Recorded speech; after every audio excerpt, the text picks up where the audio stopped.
ஒரு பொண்ணுங்க என்கிட்ட கவுன்சிலிங்க்கு வந்துச்சு. 17 வயசு, அதுக்கு ஃபஸ்ட் இயர் படிக்குது. அவங்க அம்மா கூப்பிட்டு வந்தாங்க. தப்பான ஒரு பிரச்சனையில் சிக்கிக்கிருச்சு புள்ள. உங்க அம்மா என்ன சொன்னாலும் அடமெண்ட்டாக இருக்குது, கேட்கல, முடியாதுங்குது. என்கிட்ட கொண்டு வந்து வச்சாங்க. நான் சொன்னேன், ஒரு 5 நாளாக அவங்க பிள்ளைகிட்ட பேசணும், 2 ஹவர்ஸ்னு கூட்டிகிட்டு வாங்க. என்னுடைய லன்ச் டைமில் 1 to 2 எனக்கு டைம். அந்த 1 to 2 நான் அந்த குழந்தைக்குன்னு செலவழித்தேன். அதுக்கப்புறமா ஒரு மணி நேரம், அது என் வீட்டிற்கான நேரம், அதையும் அந்த குழந்தைக்கு கொடுத்தேன். 3 நாளில் அது என் கைக்குள்ளே வந்துருச்சு. சிக்கல் என்னன்னு கேட்டிங்கன்னா பயந்துருவீங்க. 17 வயசு புள்ள 42 வயது ஒரு வேன் டிரைவரோட கல்யாணம் பண்ணிக்கணும்னு முடிவு பண்ணுது. அவருக்கு ஏற்கனவே கல்யாணமாகி ஒரு 5 வயசுல புள்ள இருக்கு. அவர் அவங்க மனைவியோட வாழலைன்னு இந்த பொண்ணுக்கிட்ட சொல்கிறார். இந்த பொண்ணு அதை நம்புது. எவ்வளோ அவருக்கு சம்பளம்னு கேட்டேன். 17,000 ரூபான்னு சொல்லிச்சு. என்ன பண்ணுறாரா அந்த 17,000 ரூபாயிலன்னு கேட்டால் 12,000 ரூபாய் அவர் வீட்டுக்கு கொடுத்துட்றாரு. 5,000 ரூபாயில் அவர் மேன்ஷனில் இருக்கார்.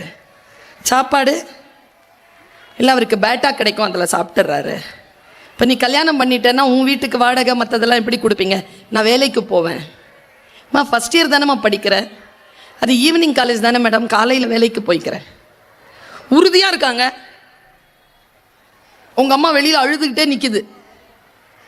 பேசி பேசி பேசி கடைசி ஒரு நிமிஷத்தில் ஒரு வார்த்தை சொன்னேன். இங்கே பாரு, 5 வருஷம் பொறுத்துக்கோ, உன் இங்கிலீஷ் லிட்ரேச்சரை முடி, எம்ஏ பண்ணு, இல்லைன்னா பிஎட் பண்ணு. பிஎடுக்கு நான் காசு கட்டுறேன், சம்பாதிக்கிறதுக்காக ஒரு ஸ்கூலில் நல்ல டீச்சர் வேலை வாங்கி தரேன். உனக்கு 23 வயசு ஆகியிருக்கும். அப்போ கல்யாணம் பண்ணிக்கோ.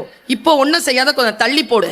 அப்போ என்ன, அவருக்கு ஒரு 47 வயசு ஆகிருக்கும், அவருடைய குழந்தைக்கு ஒரு 10 வயசு ஆகிருக்கும். நீ புள்ள பெற்றுக்க வேண்டிய அவசியமே இல்லை, அந்த பிள்ளையே உன் பிள்ளையா எடுத்து வளர்த்துக்கலான்னு உடனே இப்படி ஆயிடுச்சு. அது என்ன சொல்கிறீங்க மேம்? ஆமாம், 5 வருஷத்துக்கு அப்புறம் அவருக்கு 47 வயசு ஆகுது. அது ஒரு மாதிரி மாற்றிட்டேங்க நான். இனிமேல் அவரோட நான் பேச மாட்டேன் மேடம். அவர் எனக்கு வேணாம், எனக்கு இந்த ஃபோன் வேணாம். அம்மாவை கூப்பிட்டு சொல்லிவிடுங்க, நான் படிக்கிறேன். இனிமேல் அவரை நான் பார்க்க மாட்டேன், அவரோட நான் பேச மாட்டேன். ஃபைனலான்னு கேட்டேன். ஃபைனல் மேம், படிக்கிறேன் மேம், படிக்கணும் மேம். நான் அவளுக்கு என்னம்மா வெறி வந்துருச்சு படிக்கணும்ன்ட்டு. நிஜமாக தான் சொல்கிறியா பாப்பான்னு? நிஜமாக தான் மேம் சொல்கிறேன்னு. நீங்களே ஃபோனை வாங்கிக்கோங்க மேம், எங்கள் அம்மாவுக்கு முன்னாலேயே நான் கொடுத்துறேன் மேம், எனக்கு பட்டன் ஃபோன் வாங்கி கொடுங்க மேம், போதும் மேம்.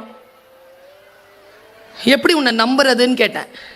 நம்பிக்கை தான் மேம் வாழ்க்கை, நான் நிச்சயமாக அப்படி தான் மேம் இருப்பேன்னு. சரி, உங்கள் அம்மாவை கூப்பிடுன்னு. உங்கள் அம்மா வந்தாங்க. கவனிங்க, அவங்க அம்மா வராங்க. பாப்பா சொல்லுங்க என்ன? பவித்ரா அந்த குழந்தை பேர். சொல்லுங்க என்னன்னு. என்ன ஆச்சு பவி அப்படின்ச்சு அவங்க அம்மா. அம்மா, இனிமேல் நான் அந்த ஆளோடலாம் பேச மாட்டேம்மா, எனக்கு அந்த லவ் கிவெல்லாம் வேணாம்மா, அந்தாம்மா அந்த ஃபோனை நீயே வச்சுக்கோமா, எனக்கு ஒரு பட்டன் ஃபோன் வாங்கி கொடுமா, நான் படித்து பெரிய ஆள் ஆயிடுறேன். அம்மா என்னை படிக்க வைக்கிறேன்னு சொல்லிட்டாங்கம்மா, பிஎட் நான் படிச்சிடுறேம்மா, நான் வேலைக்கு போகிறேம்மா, அப்புறமா பார்த்துக்கலாமா, இதெல்லாம் எனக்கு வேணாம்மா. நிஜமாக தான் சொல்கிறியான்னு கேட்குறாங்க. அம்மா சத்தியமாக சொல்கிறேம்மா, எனக்கு வேணாம்மா, நான் படிக்கிறேம்மான்ச்சு. உங்கள் அம்மாவுக்கு எங்கேருந்து கோவம் வந்ததுன்னு தெரில. அந்த ஃபோனை தூக்கி வச்சுட்டு தன்னுடைய காலில் இந்த செருப்பை எடுத்து அந்த பொண்ணை அடிக்குதுங்க. அந்த அம்மா கெட்ட வார்த்தை ஒரு வார்த்தையை சொல்லிட்டு, சனியனேன் கூட்டி சொல்லிட்டு, இதை தன்னடி நான் 6 மாசமா சொல்கிறேன். டிவியில் பேசுகிறவங்க சொன்னால் மட்டும் கேட்பியா? நான் சொன்னால் கேட்க மாட்டியா? அந்த பொண்ணு போகும்போது சொல்லுச்சு, நான் ஏன் வீட்டை விட்டு போகணுன்னு அவசரப்பட்டேன்னு உங்களுக்கு தெரியுதா? எங்கிருந்து வருதுங்க இந்த ஆட்டிடியூட்? அம்மா அப்பாவுக்கு எங்கே வச்சிட்டு இருக்கிறீங்க இந்த ஈகோவை? உங்கள் குழந்தைகளுடைய முன்னால் உங்களுக்கு எங்கே வந்தது இந்த ஈகோ? நான் என்கின்ற அகங்காரம் அழியக்கூடிய இடம் இல்லையா உங்கள் குழந்தை பிறந்த அந்த வினாடி? அந்த குழந்தையை வளர்த்தெடுப்பதற்கு நீங்கள் என்ன செய்ய வேண்டும்? நான் ஒரு 5 விதிமுறைகளை சொல்கிறேன். உங்களுக்கும் உங்கள் குழந்தைக்குமான விதிமுறை, எனக்குமான விதிமுறையை நான் சொல்லுகிறேன். 1, அவங்க கிட்ட சொல்லிடுங்க, உங்க மனசுக்கும் சொல்லுங்க, எது உன்னுடையது இல்லையோ அதை தொடாதே, அதை எடுக்காத. ஃபர்ஸ்ட் ரூல், எது உன்னுடையது இல்லையோ அதை தொடாதே, அதை எடுக்காத. 2வது ரூல், எது சரியில்லைன்னு உன் மனசுக்கு படுதோ அதை செய்யாத. உன் மனசுக்கு படும் சரியில்லைன்னு செய்யாத. 3, எது பொய், எதில் உண்மை இல்லையோ அதை சொல்லாத. அடுத்தது, எது உனக்கு தெரியாதோ அதை பற்றி கருத்து சொல்லாத, கம்முன்னு இரு. இந்த 4 விஷயத்தை சொல்லி கொடுத்துருங்க பாப்பா உங்க குழந்தைகளுக்கு. முதல்ல அம்மா அப்பா இதை நம்ம சொல்லிப்போம் பாருங்க. வீட்டில் குழந்தை எப்பொழுது வன்முறையாளனாக மாறுகிறது என்று நினைக்கிறீர்கள்? அது உங்களை பார்த்து வளர்கிறது. நீங்கள் அதை கண்டு கொள்ளவில்லை என்று தெரிகின்ற அந்த வினாடியில் அது தவறான விஷயங்களை செய்கிறது. தெரியுமா உங்களுக்கு? ஒன்றும் இல்லை, டீச்சர் கூப்பிட்டு சொல்லுவாங்க உங்ககிட்ட, உங்க பாப்பா பொய் சொல்லுதுங்க கொஞ்சம் பாருங்கன்னு. அடடா, உங்க எக்ஸ்பிரஷன் இருக்குதே,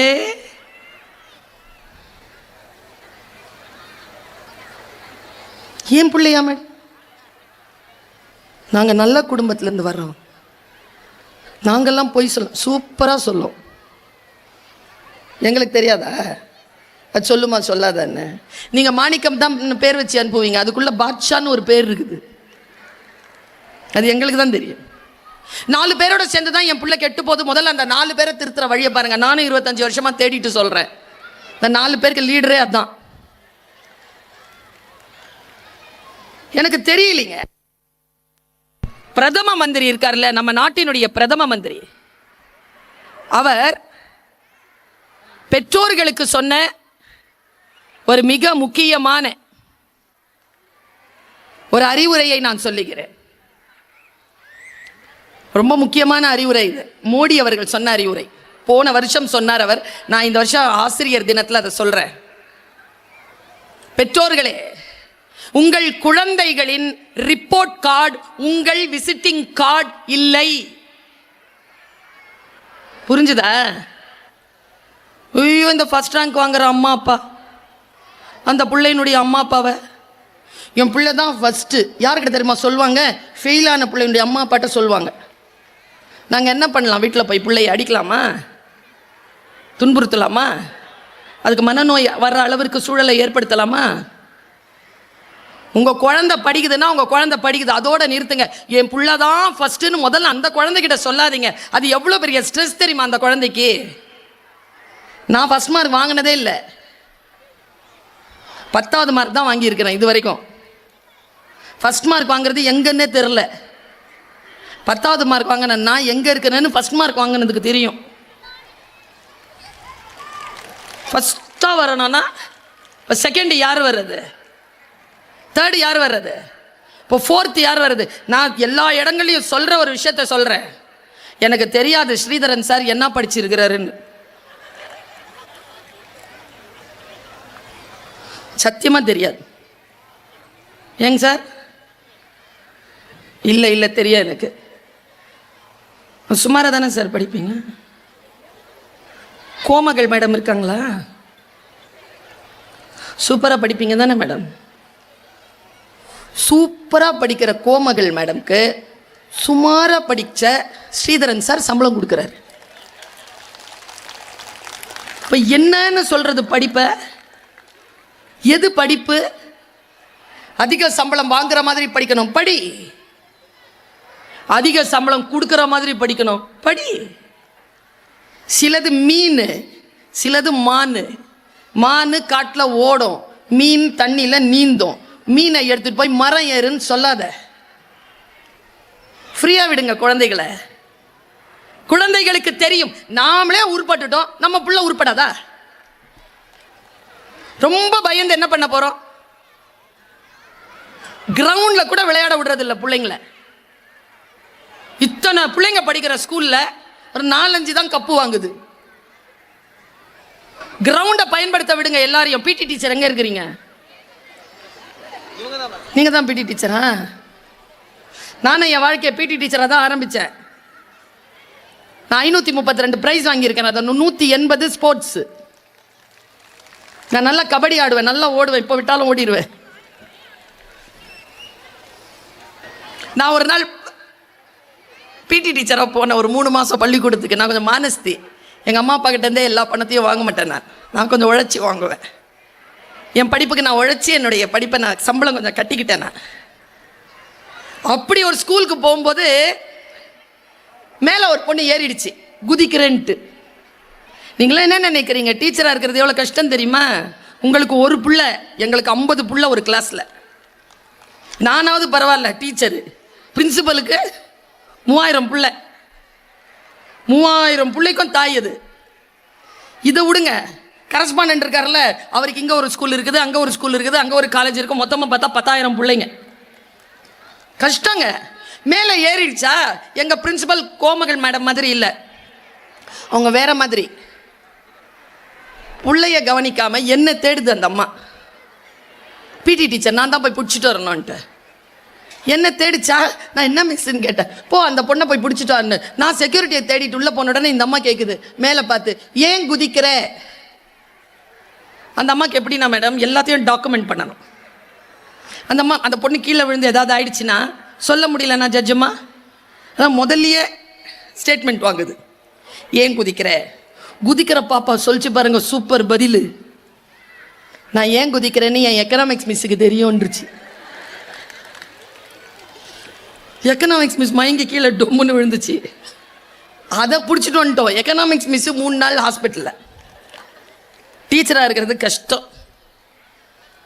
ஒழுக்கத்தையும் போதிக்க வேண்டும், உங்கள் குழந்தைகளுடைய நடவடிக்கையும் கவனிக்க வேண்டும், நிர்வாகத்தையும் கவனிக்க வேண்டும், பாடங்களையும் முழுமையாக செய்ய வேண்டும். அரசு தருகின்ற அத்தனை புது புதிய காரியங்களிலே அந்த ஆசிரியர் தன்னை ஈடுபடுத்திக் கொள்ள வேண்டும். எவ்வளோ வேலை தெரியுமா ஒரு ஆசிரியரா? இன்னைக்கு எல்லாரும் சேர்ந்து ஆசிரியருக்கு ஜோரா ஒரு கைத்தட்டல் நான் சொன்ன அப்புறமா கொடுங்க. டீச்சர் யார் தெரியுமா? நான் என்னையும் உட்படுத்தி சொல்லுகிறேன். என் பிள்ளை இதை பார்த்தால் கோபித்துக் கொள்வான், பரவாயில்லை. என் பிள்ளையின் வெற்றியை விட நான் அதிகம் மகிழ்வது என் வகுப்பில் ஒரு பிள்ளை ஜெயிக்கின்ற பொழுது. எனக்கு எதெல்லாம் கிடைக்கலையோ என் பிள்ளைக்கு எல்லாம் கிடைக்கணும் அப்படின்னு நினைப்பது சரியா?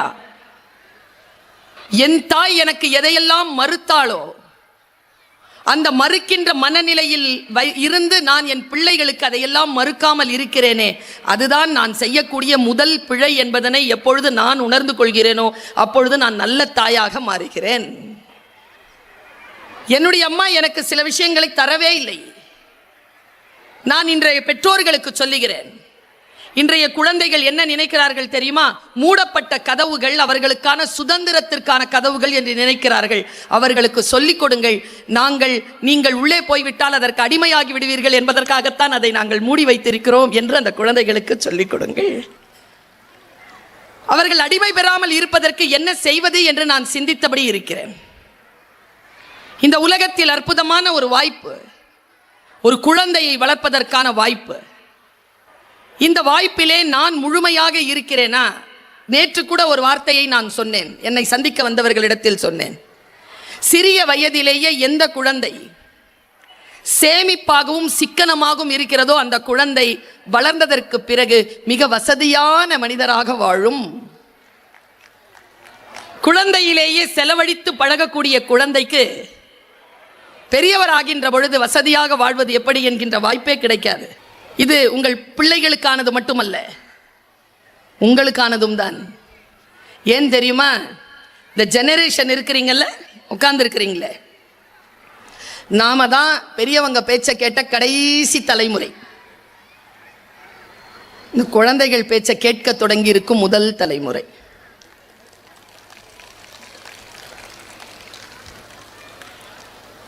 எதை கேட்டாலும் செட் ஆகாது அப்படிங்கிறான்.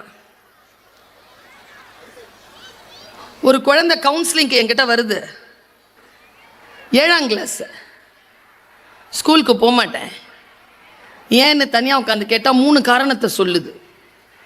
அவங்க மிஸ் அழகா இல்லையா, அவங்க குரல் அவனுக்கு பிடிக்கலையாம், அவங்க சாரி ஒழுங்காக கட்டிட்டு வர மாட்டேங்கிறாங்களாம். இப்போ யாரை மாற்றுறது? நான் அவங்க அம்மா அப்பாவை கூப்பிட்டு ஸ்கூலை மாற்றுங்கன்னு சொன்னேன். ஸ்கூலில் போய் டீச்சரை மாற்றுங்கன்னு சொல்கிற அளவுக்கு எனக்கு அறிவு வளரல. நான் அம்மா அப்பாக்குன்னு ஒரு ஆட்டிடியூட் இருக்குது, அதை சொல்லவா? என்ன அப்படி பார்த்தீங்கன்னா பயப்படலாம் மாட்டேன். நான் டாக்டர் ஆப்ரேஷன் பண்ணும்போது பயந்தான்னா வருது, ஜட்ஜ்மெண்ட்டை சொல்லும்போது பயந்தான்னா வருது.